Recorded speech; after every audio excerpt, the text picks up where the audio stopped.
اور پیغمبر صلی اللہ علیہ وسلم جو ختم الرسول اور خاتم النبیین ہیں، ان کے لیے اللہ تعالیٰ نے رفقا اور مستفیدین بھی منتخب کیے، وہ حضرات صحابہ ہیں۔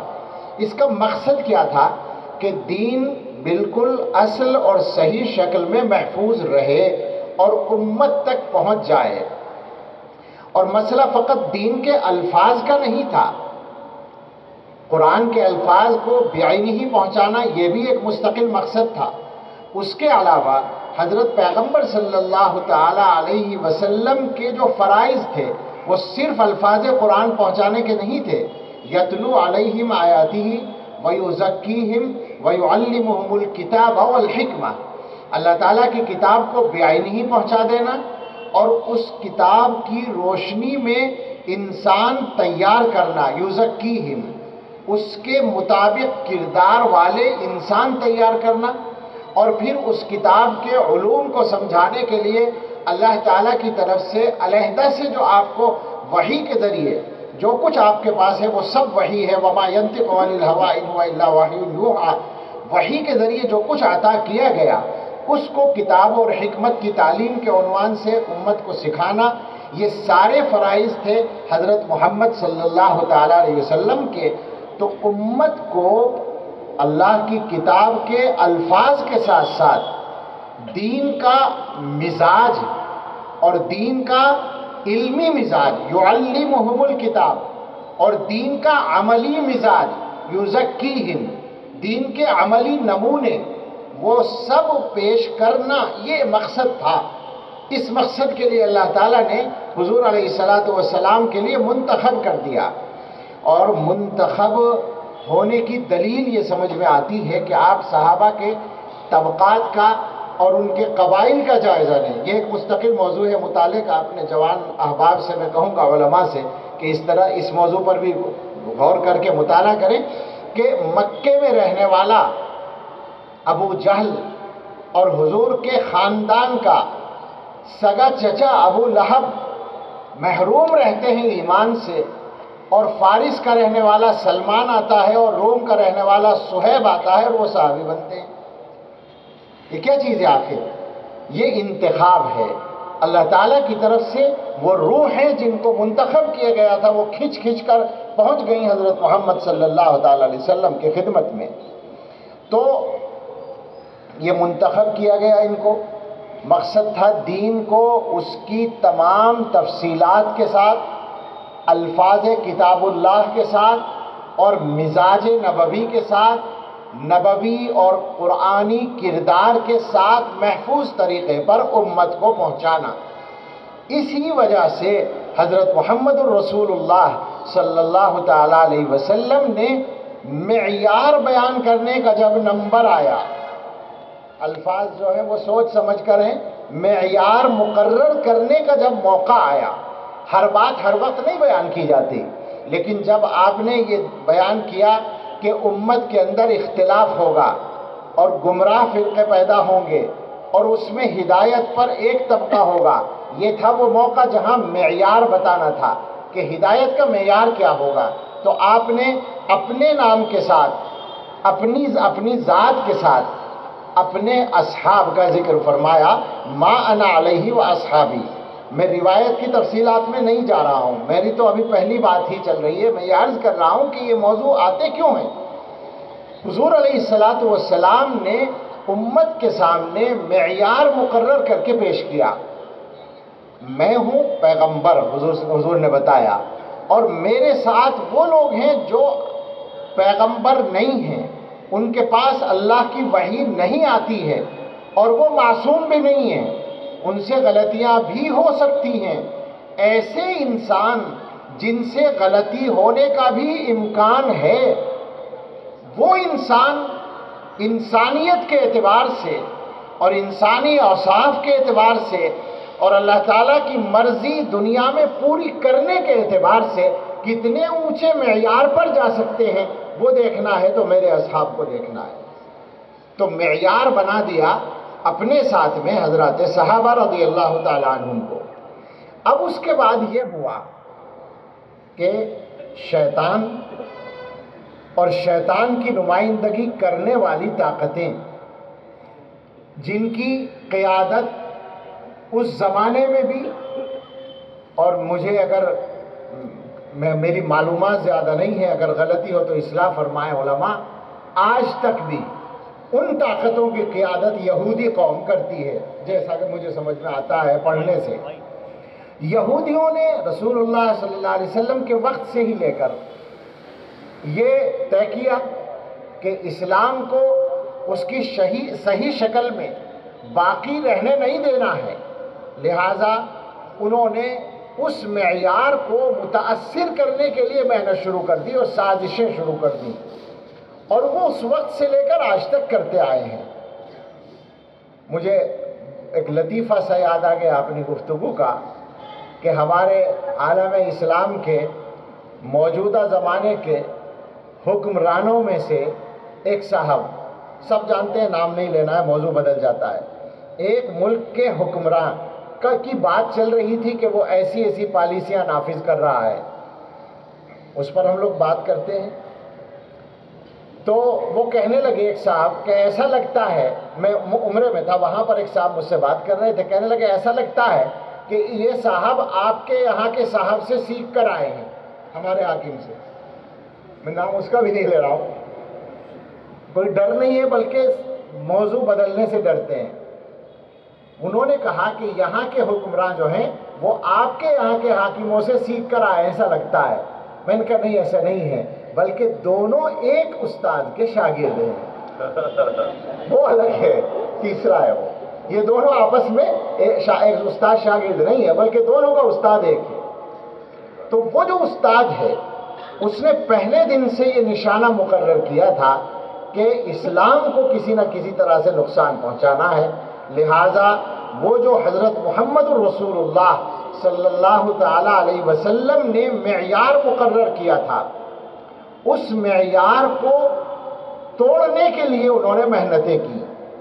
آپ نے تینوں دن حضرات صحابہ کے موضوع پہ بیانات سنے ہوں گے، اس نقطے کو ذرا سا ذہنوں میں بٹھا لیں، چونکہ اس سے ایک بڑا اشکال دور ہوتا ہے ہمارے زمانے کا۔ وہ معیار توڑنے کے لیے ایک کام تو یہ تھا، بھئی حضور نے 2 الفاظ بولے تھے، ما انا، میں، علیہ و اصحابی، اور میرے صحابہ، تو حضور کو مجروح کرنا اور صحابہ کو مجروح کرنا، یہ 2 ہی کام ہو سکتے تھے۔ تو حضرت محمد الرسول اللہ صلی اللہ تعالی علیہ وسلم کی ذات اقدس کو مجروح کرنے کا کام انہوں نے شروع سے کیا، صرف مجروح کرنے کا کام نہیں بلکہ جسمانی طور پر نقصان پہنچانے کی سازشیں کی، ان کا سحر کرنا، ان کا زہر کھلانا حضور کو، اور جان لینے کی طرح طرح کی تدبیریں کرنا، یہ تاریخ میں موجود ہے، حدیثوں میں موجود ہے، بالکل سچے واقعات ہیں۔ حضور پر پتھر گرانے کی سازش بھی کی گئی ہے، وحی سے حضور کو پتہ چل گیا ہے۔ تو جانی اعتبار سے بھی نقصان پہنچانا، اور اس کے بعد امت کے دلوں میں اور دنیا کے دلوں میں حضرت محمد صلی اللہ تعالی علیہ وسلم کی جو عظمت ہے، اس عظمت کو مجروح کرنا، یہ ان کا ایک مشن ہے مسلسل، اور اس کے بہت سارے شاخسانے سامنے آتے رہتے ہیں، آج تک آ رہے ہیں اور آتے رہیں گے۔ وہ تو قرآن میں پہلے ہی ہمیں بتا دیا گیا ہے، وَلَتَسْمَعُنَّ مِنَ الَّذِينَ أُوتُوا الْكِتَابَ مِنْ قَبْلِكُمْ وَمِنَ الَّذِينَ أَشْرَكُوا أَذًى كَثِيرًا، پہلی کتاب والوں سے اور مشرکین کی طرف سے تمہیں تکلیف دہ باتیں مسلسل سننی پڑیں گی، بہت سننی پڑیں گی، یہ تو قرآن میں بتا دیا گیا۔ تو ایک کام تو یہ تھا، دوسرا کام تھا صحابہ کرام کو مجروح کرنا۔ ظاہر ہے کہ حضرت محمد صلی اللہ علیہ وسلم کی شخصیت تو بالکل الگ ہے، وہ تو معصوم من اللہ ہیں، لہذا ان کو مجروح کرنا تو آسان نہیں تھا، کبھی بھی نہیں وہ کامیاب ہو سکتے اس میں، لیکن حضرات صحابہ کی مخالفت یا ان کے معیار کو مجروح کرنے کی جو سازش انہوں نے کی، وہ زیادہ ہی چالاکی کے ساتھ کی، اور وہ اس طرح سے کی کہ اہل بیت اور صحابہ کو ایک دوسرے کا مقابل بنا کر پیش کر دیا، اور اس کے نتیجے میں امت کا پہلا اختلاف سامنے آیا، شیعیت پیدا ہوئی، خارجی فتنہ پیدا ہوا، بالکل ایک دوسرے کے مقابل ہیں، یعنی رفض اور خروج میں، رافضیت میں اور خارجیت میں ٹکراؤ ہے آپس میں، مگر بنیاد دونوں کی ایک ہے، اور وہ ہے ما انا علیہ و اصحابی سے ہٹنا، حضرات صحابہ کے راستے سے ہٹنا۔ اور اس کے بعد یہ ادنا سا طالب علم عرض کرے گا اپنے علماء سے، خاص طور سے اپنے جوان فضلاء سے، کہ اس کا بھی مطالعہ کر لیں کہ اس امت میں جب کبھی کوئی باطل فرقہ وجود میں آیا ہوگا تو وہ اس معیار سے ہٹنے ہی کی بنیاد پر آیا ہوگا، اس کے علاوہ کوئی راستہ نہیں ہے۔ لہذا اب سوچیں ذرا کہ جب یہ ایک مسلسل سازش ہے اور اس پر کام ہوتا ہے اور لوگ آتے ہیں سامنے، تو کیا اہل حق علماء کی یہ ذمہ داری نہیں بنتی ہے کہ وہ صحیح راستے کو ہمیشہ واضح کرتے رہیں؟ آج کل لوگ خوبصورت باتیں کرنا اور سننا پسند کرتے ہیں، اور وہ یعنی ظاہری طور پر جو خوبصورت باتیں ہیں ان میں سے ایک بات ہوتی ہے اتحاد کی۔ معاف کیجیے گا میں ذرا موضوع سے ہٹ رہا ہوں، لیکن ممکن ہے شاید یہ بات مفید ہو۔ وہ خوبصورت باتوں میں سے ایک بات ہے اتحاد کی۔ مجھے یاد ہے یہاں گونڈی میں ایک جلسہ ہوا تھا چند سال پہلے، ممکن ہے وہ وہاں کے علماء بھی موجود ہوں، انہوں نے عنوان رکھا تھا جلسے کا امت مسلمہ میں اتحاد کیوں اور کیسے، اور میرے جیسے جاہل کو اس میں تقریر کے لیے بٹھا دیا۔ تو میں نے کہا کہ جناب آپ کا جو موضوع ہے اس میں دو سوال ہیں۔ پہلا سوال یہ ہے کہ امت مسلمہ میں اتحاد کیوں، اس کا جواب یہ ہے کہ کیوں نہیں، یعنی اس کے جواب میں سوال ہی کر رہا ہوں میں، امت میں اتحاد کیوں، جواب یہ ہے کہ کیوں نہیں۔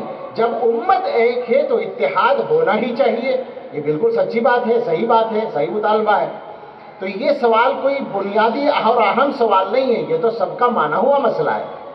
لیکن دوسرا جو سوال ہے کیسے، اتحاد کیسے پیدا ہو، اس کے جواب میں دو صورتیں ہیں۔ میں نے عرض کیا تھا کہ اس کے جواب میں دو صورتیں ہیں۔ ایک صورت تو یہ ہے کہ میں اتحاد کے موضوع پر ایک پرجوش تقریر کروں،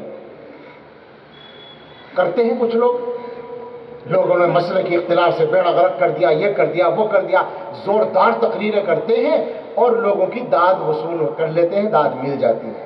مگر میں اللہ کو حاضر ناظر جان کر کہتا ہوں، میں نے وہاں کہا تھا کہ اگر میں اتحاد کے موضوع پر ایک پرجوش تقریر کروں، مجھے یقین ہے کہ آپ کو پسند آ جائے گی، مگر یہ بھی یقین ہے کہ اللہ کو پسند نہیں آئے گی، اور میری مجبوری ہے، میری ذمہ داری ہے کہ میں وہ بات کروں جو صحیح ہو، جو اللہ کی رضا کے مطابق ہو۔ لہٰذا میں نے کہا تھا، اس کا خلاصہ سنا رہا ہوں کہ اتحاد کیسے پیدا ہو، اس کا جواب یہ ہے کہ جب دو آدمیوں کے اختلاف میں آپ مصالحت کی کوشش کرتے ہیں، یعنی جھگڑا ختم کرنے کی، تو یہ دیکھتے ہیں جھگڑا پیدا کیوں ہوا۔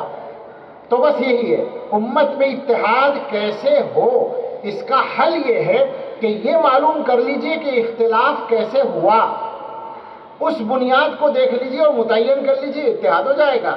تو ہم نے کہا کہ امت کے لیے حضور علیہ السلام نے معیار دیا تھا ما انا علیہ و اصحابی۔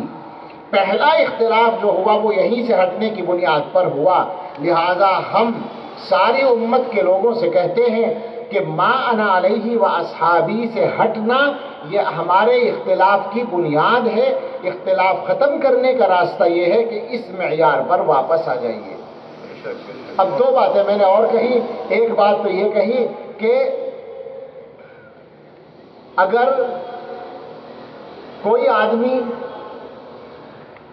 اس معیار کو مانتا ہی نہ ہو تو اس سے اتحاد کرنے سے ہمیں اللہ کے رسول صلی اللہ علیہ وسلم نے منع کر دیا، ہم مجبور ہیں۔ یہ یاد رکھیں، ہر اتحاد مطلوب نہیں ہے، باطل کے ساتھ اتحاد کبھی مطلوب نہیں ہے۔ وہ لوگ بڑی غلط فہمی میں مبتلا ہیں جو اتحاد کے خوبصورت عنوان پر باطل کو راستہ دے دیتے ہیں۔ نقصان یہی ہوتا ہے کہ باطل کو راہداری مل جاتی ہے اور حق بیچارہ پریشان پھرتا رہتا ہے۔ دوسروں کے مقابلے میں جب کوئی معاملہ آئے تو اتحاد، وہ تو ہر کلمہ گو کا اتحاد ہونا چاہیے، بات اس کی ہو ہی نہیں رہی۔ لیکن کچھ لوگوں کی پیشانی پر شکن آتی ہے جب بات عقیدے کی جائے، کچھ لوگوں کو پسند نہیں آتا جب بات یہ کی جائے کہ ما انا علیہ و اصحابی کے معیار پر قائم رہو۔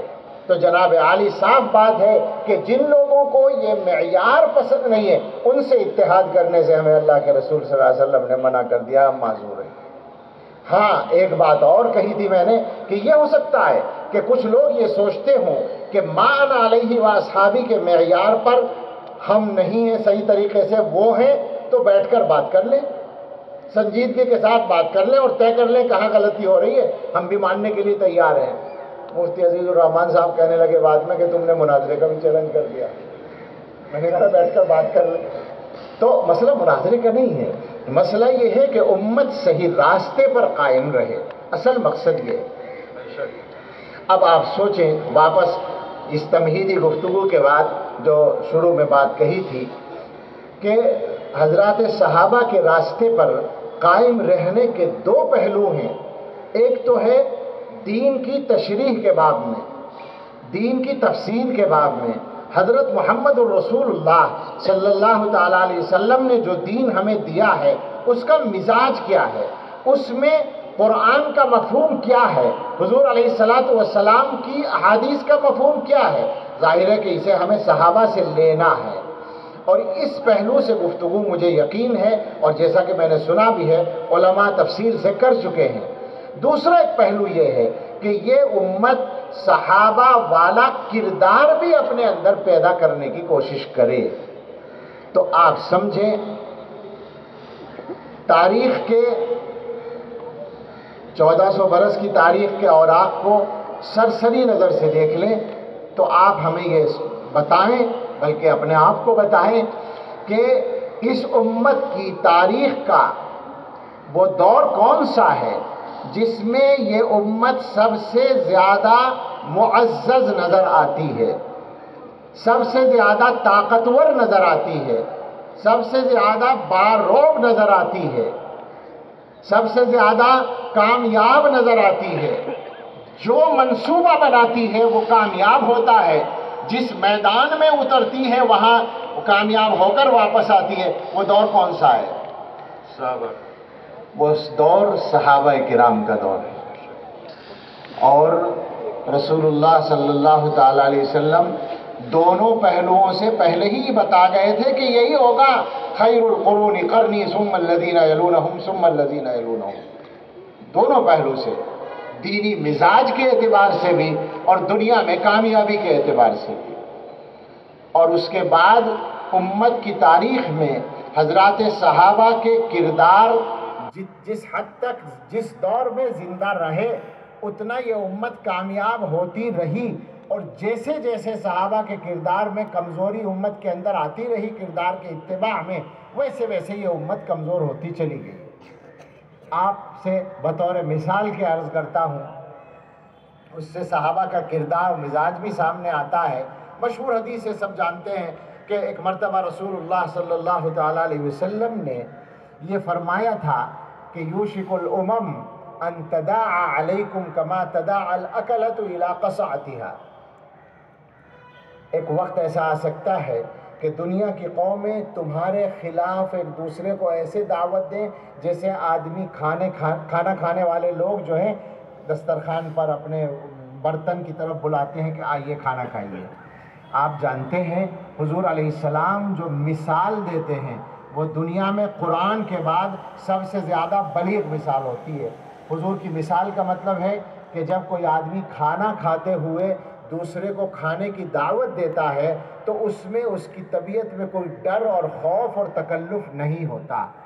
دنیا کی قومیں ایک وقت میں ایسا ہوگا کہ تمہارے خلاف ایک دوسرے کو بلائیں گی، کوئی ڈر نہیں لگے گا ان کو کہ ہم مسلمانوں کے خلاف بات کر رہے ہیں، کوئی خوف نہیں ہوگا، کوئی تکلف نہیں ہوگا، وہ بے تکلف بلائیں گی ایک دوسرے کو کہ آؤ بھائی مسلمانوں کے خلاف چل رہے ہیں۔ تو اب آپ غور کریں کہ اس حدیث کے الفاظ، حضور علیہ السلام کے یہ الفاظ سننے کے بعد صحابہ کا جو عام مزاج تھا اس کے اعتبار سے ہونا یہ چاہیے تھا کہ آمنا و صدقنا، ٹھیک ہے ایسا ہی ہوگا، جب حضور کہہ رہے ہیں تو ایسا ہی ہوگا، اور کیا ہوگا۔ حضور علیہ السلام کی بات پر تو ہمیں بھی یقین ہے، صحابہ کو تو کہیں زیادہ یقین تھا، مگر اس کے جواب میں حضرات صحابہ کی زبان سے ایک سوال نکلا ہے، وہ سوال صحابہ کا مزاج بتاتا ہے۔ صحابہ نے پوچھا یا رسول اللہ ومن قلت نحن یومئذ، کیا اس زمانے میں ہماری تعداد بہت کم ہوگی؟ ہم قلت کا شکار ہو جائیں گے؟ اس لفظ سے آپ غور کر کے سمجھیں کہ حضرات صحابہ کتنے تھے اس وقت، صحابہ کتنے تھے اس وقت میں۔ علماء یہ کہتے ہیں کہ حجۃ الوداع کے موقع پر 1,00,000 سے کچھ اوپر گئی ہے تعداد، صحابہ کرام کی تعداد 1,00,000 سے کچھ بڑھی ہے حجۃ الوداع، یعنی رسول اللہ صلی اللہ علیہ وسلم کی حیات طیبہ کے آخری وقت میں، بالکل 2-4 مہینے پہلے وفات سے اتنی تعداد ہے، اور یقیناً یہ ارشاد اس سے پہلے کا ہے۔ تو ایسے وقت میں جب صحابہ 1,00,000-2,00,000 کی تعداد میں ہیں، اس زمانے میں حضور کے الفاظ سن کر وہ یہ پوچھ رہے ہیں کہ کیا ہم بہت کم ہو جائیں گے؟ اس کا مطلب یہ ہوا کہ وہ اپنی تعداد کو بہت سمجھ رہے تھے۔ اور کیوں سمجھ رہے تھے؟ اس لیے کہ وہ یہ دیکھ رہے تھے کہ اتنی ہی تعداد سے ہمارا کام تو بالکل ٹھیک چل جاتا ہے۔ ہم بدر میں جاتے ہیں تو 313 جو ہیں ہزاروں کو نمٹا لیتے ہیں، اور ہم موتا میں جاتے ہیں تو چھوٹا سا ایک لشکر بہت بڑے لشکر کے مقابلے میں فتح کے جھنڈے گاڑ دیتا ہے، اور ہم تبوک میں جاتے ہیں تو چلیے 30,000 ہی کا لشکر تھا لیکن ادھر تو لاکھوں کی فوج تھی، اس پہ رعب ڈال کے آ جاتے ہیں۔ تو وہ یہ دیکھ رہے تھے کہ ہمارا کام تو نمبر 1 پر چلتا ہے اتنی ہی تعداد سے، وہ وقت کیسا ہوگا؟ آج صورتحال یہ ہے، صحابہ نے سوچا ہوگا کہ ہم مدینے میں بیٹھے ہیں، ہمارے آقا مدینے میں بیٹھے ہیں، اور روم اور ایران کے بادشاہ ڈر رہے ہیں، تو وہ وقت کیسا ہوگا کہ دنیا کی قومیں ہمیں ختم کرنے کے لیے ایک دوسرے کو بلائیں گی؟ کیا تعداد بالکل ہی نہیں رہے گی، بہت ہی کم ہو جائے گی۔ حدیث آگے دور تک ہے، حضور نے فرمایا تعداد کا مسئلہ نہیں ہے تو ایمانی کمزوری کا مسئلہ ہے، تمہارے دلوں میں کمزوری پیدا کر دی جائے گی، اور وہ کمزوری کیا ہے؟ دنیا کی محبت اور موت سے گھبراہٹ یا موت سے نفرت۔ مجھے تو اصل یہ عرض کرنا تھا کہ صحابہ کے مزاج کو سمجھیں آپ۔ تو حضرات صحابہ رضی اللہ عنہم کا جو کردار رہا ہے وہ یہ رہا۔ اب اس امت کو اگر عزت کا مقام واپس لینا ہے تو ظاہر بات ہے کہ صحابہ کی جو صفات ہیں ان کو اپنے اندر پیدا کرنا پڑے گا۔ بہت تھوڑا سا وقت ہے، اس لیے جلدی چند باتیں عرض کریں۔ صحابہ کی صفات میں سے آپ ذرا غور کر کے بتائیں، اگر قریب ہوتے چند لوگ ہوتے تو میں پوچھتا کہ آپ جواب دیں کہ سب سے زیادہ نمایاں صفت کیا ہے؟ اگر آپ دیکھیں گے تو سب سے زیادہ نمایاں صفت ہے ان کی محبت اللہ کے رسول صلی اللہ تعالیٰ علیہ وسلم سے۔ صحابہ کی یہ صفت ایسی ہے کہ ان کے واقعات کوئی بھی پڑھتا ہے تو ایک دم اس کے اوپر یہی اثر ہوتا ہے کہ بھئی عجیب عاشق تھے اللہ کے نبی صلی اللہ علیہ وسلم کے، عجیب عشق تھا ان کو حضور علیہ السلام سے۔ حضور صلی اللہ علیہ وسلم سے محبت ہم لوگوں کو بھی ہے، اور میں بالکل یہ نہیں کہتا کہ اس میں کوئی کمی ہے، یقیناً محبت ہے، لیکن محبت کے ظہور الگ الگ انداز سے ہوتے ہیں۔ محبت آج بھی یہی بات ہے کہ مسلمانوں کو سب سے زیادہ محبت حضرت محمد الرسول اللہ صلی اللہ تعالیٰ علیہ وسلم سے ہے، اس کا کوئی انکار نہیں کر سکتا۔ لیکن سوال یہ ہے کہ صحابہ کی جو محبت ہے اس کا ظہور کیسے ہوتا تھا اور ہماری جو محبت ہے اس کا ظہور کیسے ہوتا ہے، یہ فرق دیکھنا پڑے گا، تب پتہ چلے گا کہ غلطی کہاں ہو رہی ہے۔ محبت ہماری بھی ایسی ہے کہ ہمارے سامنے حضور کی شان میں کوئی گستاخی کرے تو ہمارا دل جیسے چیر دیا ہو کسی نے، ایسا محسوس ہوتا ہے، اور ہمیں کم سے کم کہنے میں تو تکلف ہوتا ہی نہیں کہ میں جان قربان کر دوں گا، اور اگر خدا نہ خواستہ موقع آئے تو مسلمان کر بھی دیتے ہیں قربان اپنی جان، ایسا بھی نہیں ہے کہ نہیں کرتے۔ لیکن سوال یہ ہے کہ یہ محبت جو ایک طاقت ہے، یہ طاقت صحابہ کے ہاں تو الگ انداز میں ظاہر ہوتی تھی، اور ہمارے ہاں بہت جذباتیت کے انداز میں آتی ہے، عملی طور پر سامنے نہیں آتی۔ تو سوچیں کہ اللہ کے رسول صلی اللہ علیہ وسلم کی محبت کا صحابہ کے یہاں جو مفہوم تھا وہ یہ تھا کہ محبوب نے جو کہا اور جو کیا بس وہی ہمیں کہنا ہے، وہی ہمیں کرنا ہے، سیدھی بات ہے۔ ان کان حبک لو کان حبک صادقا لاطعتہ ان المحب لمن یحب یطیع۔ وہ اس کا پہلا شعر بھی سن لیں، تعصی الہ وانت تظہر حبہ ھذا لعمری فی الخیال بدیع۔ وہ اللہ پر بات کر رہا ہے شاعر، اللہ کی نافرمانی بھی کرتے ہو اور اللہ سے محبت کا بھی دعویٰ کرتے ہو، یہ تو کچھ انوکھی سی بات ہے میرے خیال میں، ایسا لگتا ہے کہ یہ بات تو ایسی ہی ہے۔ اگر تمہاری محبت سچی ہوتی تو تم اطاعت کرتے. محبت کرنے والا اپنے محبوب کی اطاعت کرتا ہے، اپنے محبوب کی بات مانتا ہے. آپ سوچیں کہ صحابہ کرام کے، میں واقعات بیان کرنے کا میرے پاس موقع نہیں ہے، لیکن محبت رسول کے ساتھ اطاعت رسول، یہ صحابہ کرام کی زندگی کا کتنا نمایاں وصف ہے، آپ سوچیں ذرا. اور پھر اطاعت ہر معاملے میں، یعنی رسول اللہ صلی اللہ علیہ وسلم ان کو خبر سناتے ہیں کہ تمہارے یہاں جو ایک بالکل محبوب غذا کے درجے میں ہے، جس کے تم عادی ہو، یعنی شراب، اللہ نے اسے حرام کر دیا. تو صحابہ نے کیا کیا؟ مٹکے توڑ دیے اور مدینے کی گلیوں میں شراب نالیوں میں بہنے لگی. ہمارے زمانے کے مسلمانوں کو بھی پتہ ہے کہ شراب حرام ہے، نشہ حرام ہے، مگر میں ادنا سی معلومات کا آدمی، مجھے یہ معلوم ہے کہ اس ہندوستان جیسے ملک میں آبادی کے تناسب کے اعتبار سے نشہ مسلمانوں میں زیادہ ہے، دوسروں میں کم ہے. سچی بات یہ ہے کہ شرم سے سر جھکتا ہے یہ باتیں کرتے ہوئے، مگر کہے بغیر تو بات پہنچ نہیں سکتی. اور ہمارا عیب کوئی چھپا ہوا نہیں ہے، ساری دنیا کو پتا ہے، لوگوں کو پتا ہے ہم کہاں کھڑے. صحابہ کرام کو اللہ کے رسول صلی اللہ علیہ وسلم نے بتا دیا کہ صاحب معاملات ٹھیک کرنے ہیں، ناپ تول میں کمی نہیں کرنی ہے، سامان صحیح دینا ہے، وعدہ پورا کرنا ہے. تو صحابہ کے واقعات آپ دیکھ لیں. صحابہ کے واقعات میں آپ کو یہ ملے گا کہ سیدنا امیر معاویہ رضی اللہ تعالیٰ عنہ کا رومیوں سے ایک معاہدہ ہوا، فلاں تاریخ تک جنگ بندی رہے گی. حضرت معاویہ نے سوچا تاریخ آنے سے پہلے ہم اپنی چھاونی سے فوجوں کو لے جا کر سرحد کے قریب روک دیں، اور جیسے ہی تاریخ آئے حملہ کرتے تو ذرا آسانی ہو جائے گی. لیکن معاہدے کی روح ظاہر ہے یہ نہیں تھی، حضرت نے اس پہ غور نہیں کیا، اور وہ فوج کو لے کر ادھر چل پڑے. جا رہے تھے، راستے میں پتہ چلا کہ ایک گھوڑے پر سوار کچھ بولتا ہوا، نعرہ سا لگاتا ہوا تیزی سے آ رہا ہے. قریب آئے تو معلوم ہوا کہ وہ کہہ رہے ہیں وفاء لا غدر، وعدہ خلافی نہیں چلے گی، عہد نہیں توڑنا ہے، پابندی کرنی ہوگی، یہ حضور کی ہمیں تاکید ہے. حضرت نے پوچھا کیا ہوا؟ ایک صحابی تھے عامر بن عبسہ رضی اللہ تعالیٰ عنہ، وہ کہنے لگے کہ آپ جو فوجوں کو لے کر چلے ہیں وقت آنے سے پہلے، یہ بھی وعدے کے خلاف ہے، عہد کے خلاف ہے، معاہدے کی خلاف ورزی ہے. حضرت معاویہ رضی اللہ تعالیٰ عنہ کو حضور کا یہ ارشاد پہنچا اور وہ وہاں سے واپس ہو گئے اپنی فوج کو لے کر. کوئی مثال نہیں پیش کر سکتا دنیا میں اس طرح کی. لیکن ہم مسلمانوں کا کیا حال ہے؟ ہمارے حالات ایسے ہیں کہ مجھ سے ایک صاحب بیان کر رہے تھے جو عالم ہیں اور کاروبار کرتے ہیں، اور ان کا کاروبار غیر مسلموں کے ساتھ بھی ہے. وہ بتا رہے تھے کہ ایک غیر مسلم بھائی ان سے کہہ رہا تھا کہ مولانا صاحب آپ تو بالکل ہم لوگوں کی طرح سچا سیدھا کاروبار کرتے ہیں ایمانداری سے.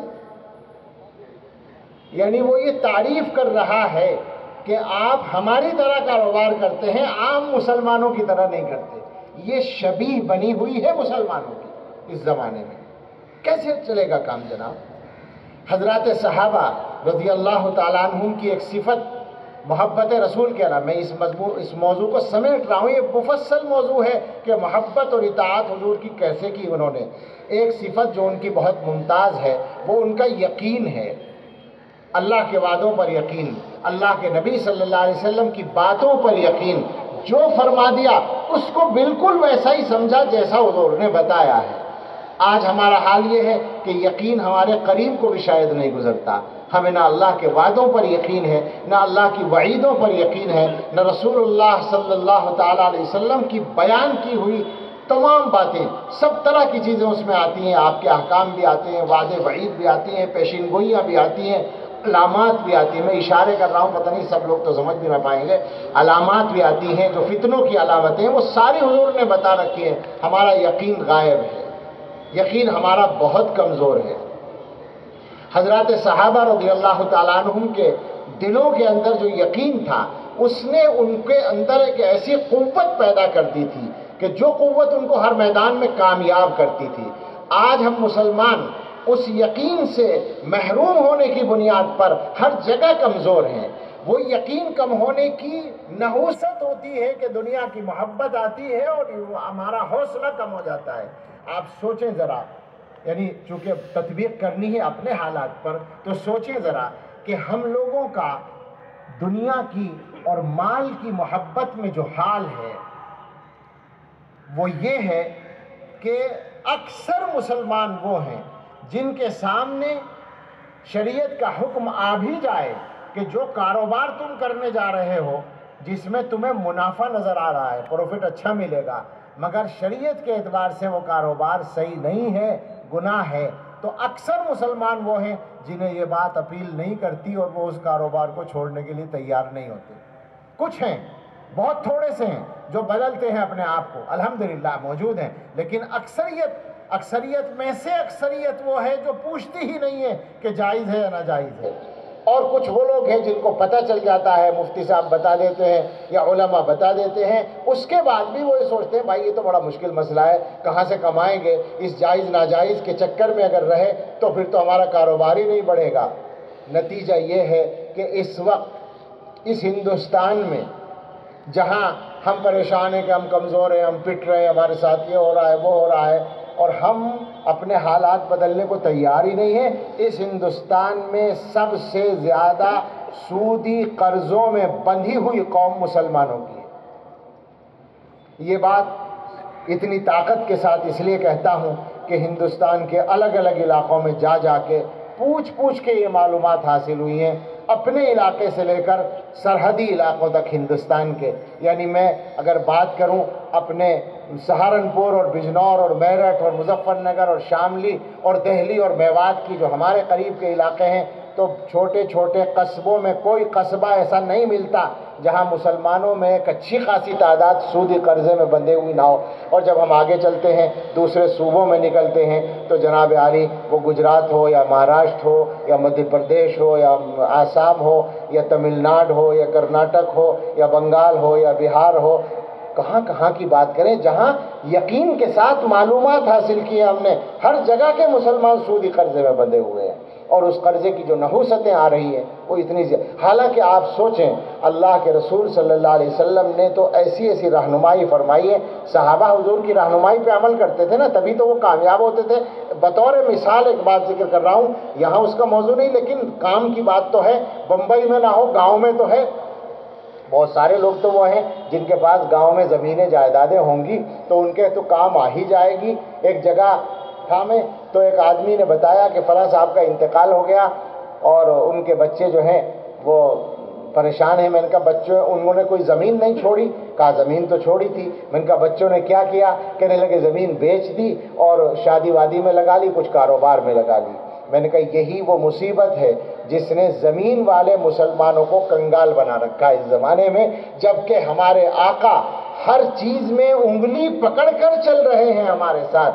حضرت محمد الرسول اللہ صلی اللہ تعالی علیہ وسلم کا ارشاد ہے من باع ارضا او عقارا کان قمنا الا یبارک لہ فیہ ان لم یجعلہ فی مثلہ۔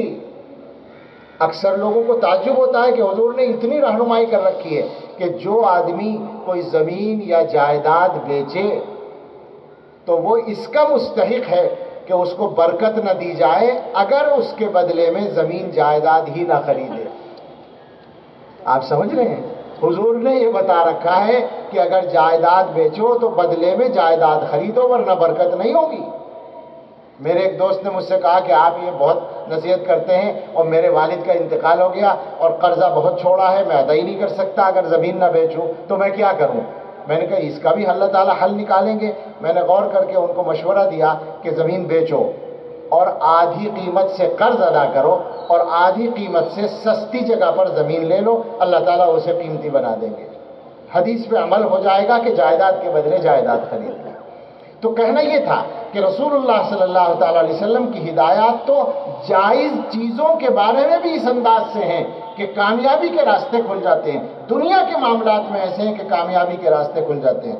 حضرات صحابہ کی صفات کی اگر ہم بات کریں تو مثال کے طور پر یہ بات یاد آتی ہے جب ہم اپنا آپس کا معاملہ دیکھتے ہیں کہ حضرات صحابہ ایک دوسرے سے آپس میں محبت کرنے والے تھے، رحماء بینہم، ایک دوسرے کے ساتھ مہربان تھے، ان کے درمیان اختلاف نہیں تھا، یہ بات تو بڑی عجیب لگے گی کچھ لوگوں کو، صحابہ کے اختلافات تو لڑائی تک پہنچے ہیں، جنگوں تک پہنچے ہیں، تو آپ سمجھ لیں حضرات صحابہ سے لڑنا بھی سیکھیے اگر سیکھنا چاہتے ہیں۔ مشکل یہی ہے کہ ہم تو صحابہ سے کچھ سیکھنے کو تیار نہیں ہیں۔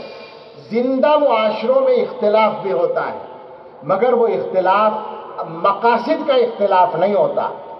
حضرات صحابہ آپس میں اختلاف کرتے تھے رائے کا، چھوٹی چھوٹی چیزوں میں بھی اختلاف ہوتا تھا، بڑی بڑی چیزوں میں بھی ہوتا تھا، اور جنگیں تک لڑی ہیں انہوں نے آپس میں۔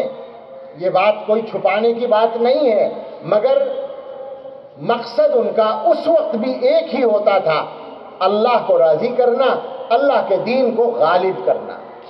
لہٰذا یہ بات میں پھر اپنے علماء سے، اپنے عزیز بھائیوں سے کہوں گا جو مجھ سے چھوٹی عمر کے لوگ ہیں، کہ اس کا مطالعہ کریں اور اس مواد کو سامنے لائیں کہ یہ ایک فرق ملے گا حضرات صحابہ میں اور ہم جیسے مسلمانوں میں، کہ ان کے اختلاف سے دین کا نقصان نہیں ہوتا تھا اور ہمارے اختلاف سے دین کا نقصان ہوتا ہے۔ اس لیے کہ وہ اختلاف کرتے تھے تو اللہ کے لیے کرتے تھے، اور ہم اختلاف کرتے ہیں تو مفاد کے لیے کرتے ہیں۔ اور مفتی صاحب یہیں سے ایک مسئلہ اور حل ہوگا۔ یہ جو مسلکی اختلاف کے پیچھے لٹ لیے پھرتے ہیں کچھ لوگ، تو سمجھ لیں اچھی طرح سے، مسلکی اختلاف جھگڑے کی بنیاد نہیں ہے، مفادات جھگڑے کی بنیاد ہے۔ بہت صحیح۔ جھگڑے وہاں ہوتے ہیں جہاں کسی مسلک کا علم بردار اپنے مفاد پر چوٹ دیکھتا ہے تو وہاں وہ جھگڑا کھڑا کرتا ہے۔ تو اصل مفادات کا مسئلہ ہے، اصل نیتوں کا مسئلہ ہے، اصل مقاصد کا مسئلہ ہے۔ حضرات صحابہ جنگیں لڑ رہے ہیں، اور عین جنگ کے زمانے میں دو لطیفے پیش آتے ہیں۔ لطیفہ تو ایک ہے، ایک تو بہت سنجیدہ بات ہے۔ سنجیدہ بات تو یہ ہے کہ وہ جنگ لڑنے والے مقابل حضرت علی رضی اللہ عنہ کے مقابل حضرت معاویہ رضی اللہ تعالیٰ عنہ عین جنگ کے زمانے میں مسائل پوچھنے کے لیے آدمی کو حضرت علی کے پاس بھیجتے ہیں۔ کسی مسئلے میں ان کو رائے قائم نہیں ہو رہی ان کی، تو وہ حضرت علی سے معلوم کراتے ہیں، پوچھ کر آؤ مسئلہ کیا ہے، جن سے لڑ رہے ہیں۔ اور لطیفہ یہ ہے کہ حضرت علی رضی اللہ عنہ کے سگے بھائی حضرت عقیل ابن ابی طالب لڑتے ہیں اپنے بھائی کے لشکر میں، اور شام کو کھانا کھاتے ہیں حضرت معاویہ کے دسترخوان پہ جا کر رضی اللہ تعالیٰ عنہ۔ اور یہ کمال حضرت عقیل سے زیادہ حضرت معاویہ کا ہے کہ وہ اپنے مقابل کے بھائی کو اپنے دسترخوان پہ بٹھا کے کھانا کھلا رہے ہیں۔ اچھا انتہا یہ کر دی، حضرت عقیل ذرا صاف گو زیادہ تھے، ان سے کہا کسی نے کہ یہ کیا کر رکھا ہے، لڑتے ادھر سے کھانا یہاں کھاتے ہیں۔ کہنے لگے کہ حق ان کے ساتھ ہے، کھانا یہاں اچھا ملتا ہے۔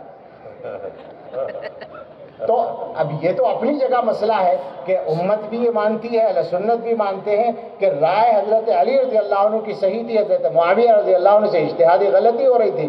لیکن سوال یہ ہے کہ کردار کیا تھا، مزاج کیا تھا، اختلاف کا ادب کیا تھا۔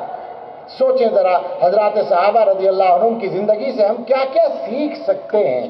تو اگر اس جلسے سے یہی پیغام چلا جائے کہ ہم میں سے ہر آدمی حضرات صحابہ کی زندگی کا مطالعہ کرے اور اپنے زمانے کے حالات پر اس کو منطبق کرے، صحابہ کے معاشرے کو دیکھیں، صرف صحابہ سے مراد مرد نہیں ہے، صحابہ سے مراد عورتیں بھی ہیں جو حضرت نبی اکرم صلی اللہ تعالیٰ علیہ وسلم کی صحابیات ہیں، ان کے کردار کو دیکھیں، ان کے آپس کے معاملات کو دیکھیں، آپ کو ان کے درمیان بھی ایسی محبت کے اور ایک دوسرے کے احترام کے اور یقین کے اور ہمت کے اور مدد کے اور مہمان نوازی کے اور کردار کی بلندی اور پاکیزگی کے واقعات مل جائیں گے کہ ان میں سے کچھ بھی اگر ہمارا ماحول اختیار کر لے تو ہمارے ماحول کی برائیاں بڑی حد تک دور ہو جائیں۔ ہم سب یہ عہد کریں کہ حضرت محمد الرسول اللہ صلی اللہ تعالیٰ علیہ وسلم نے اپنی محنت سے جو حضرات صحابہ کی شکل میں ہمارے لیے نمونے تیار کیے تھے، ظاہر ہے کہ اللہ کے نبی صلی اللہ علیہ وسلم تو پیغمبر تھے، ان کی ذات کے بارے میں کوئی کہہ سکتا تھا بھائی وہ تو پیغمبر تھے اس لیے انہوں نے ایسا کر لیا، تو اللہ نے انتظام کر دیا کہ پیغمبر کے علاوہ بھی انسان ایسے ہو سکتے ہیں جو پیغمبر کا نمونہ ہوں، ان کے نمونوں کو تمہیں اپنی زندگی میں اختیار کرنا ہے. ہم سب اس کے لیے تیار ہوں اور پڑھیں اور سمجھیں اور علماء سے اس کو سیکھیں اور حضرات صحابہ کے ذہن و مزاج اور کردار کو اپنے ذہن و مزاج و کردار میں اتارنے کی